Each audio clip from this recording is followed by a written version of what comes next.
Hello, I'm Storm Checker 18 Weather Chief Meteorologist Matt Schaefer, and we've been warming up in a hurry. Here are the thresholds, the first 40, 50, 60, of course, and the averages. But you'll notice we've been behind the average. The first 40, the first 50 happened earlier this month, about a week ago. A week ago from yesterday. The average is March 5th. It was almost a month late for our first 50. The first 60 also behind average. That happened this past Saturday, but we hit our first 70 just one day later, yesterday on Sunday, and that is April 9th, right on the average for the first 70. So we've caught up to the average, and we have a chance to be earlier than average for our first 80. That chance is tomorrow and Wednesday. Wednesday is more likely, but tomorrow's in the upper 70s, and it is going to be close. We're on record watch. My forecast is 78, so warmer by about 5 degrees than we were today. Today's record high is also the highest of the next 3 days, so that gives us a better chance of hitting the record as they're in the low 80s the next 3 days, and my forecast is upper 70s to low 80s. So we have a chance, and I can't even rule out hitting 80 tomorrow. It's going to be a little bit tougher, but it can be done if everything comes together and we clear out quicker. We're going to have some clouds in the morning, so that might be the limiting factor. But Wednesday, my forecast is 83. That's a degree above the record high of 82 that has stood for over 90 years since 1931. Same year for Thursday's record high of 80, which is right at my forecast. With the warmer temperatures, there's going to be a lot of snow melting, especially up north where there's a lot of snow left on the ground.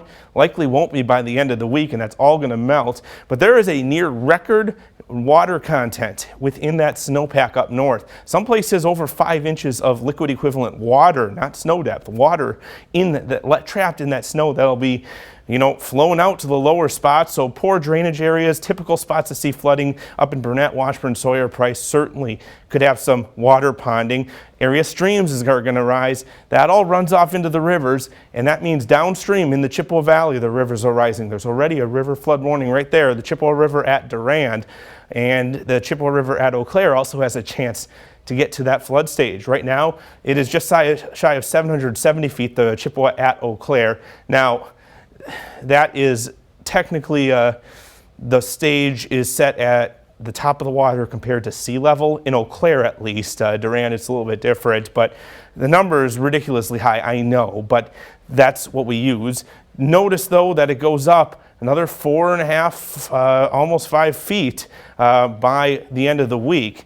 That will take us, I believe it's 3.5 feet, sorry. That'll take us somewhere onto the steps here outside of the Pablo Center. Lower areas already seeing water. We can expect the Parkland areas to be flooding. They already are, but water going to rise another couple feet, which means inland, that's a lot of area that's going to be underwater. Stay out of that water. It's moving quickly, too. That's the big deal. In Durand, not quite even at the action stage, but getting very, very close. By this weekend, it is going to be cresting above 15 feet. In fact, 15.3 is the forecast. A moderate flood is 15.5, so it's about 1/4 foot. That's 3 inches from being a moderate flood. Would not be hard to do it. Already seeing the basements along the river flooding at times. River Street, downtown Durand, underwater. That's likely going to be the case. A lot of water will be into the basements, and if we rise a little bit higher than what the forecast is, you'll have to watch out on even Highway 10 as the water might be getting a little bit closer to the road.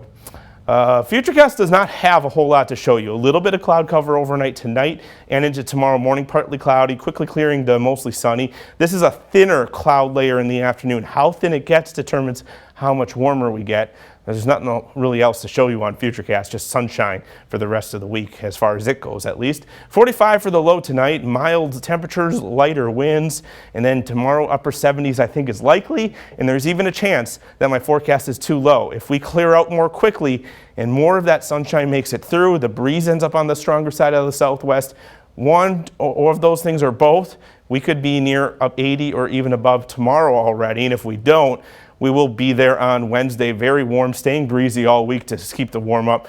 We talked about this, but it's not all sunshine and warmth. A cold front arrives right now. It looks like Friday night, though I wouldn't be surprised if it shifts a little bit later towards Saturday. Nonetheless, once that front comes through, temperatures are going to be getting colder. Rain is going to become likely at times. I don't know how widespread it will be through the entire weekend, and it could even change to snow at sometimes in the overnights, with right now Saturday night and Sunday night near that freezing mark.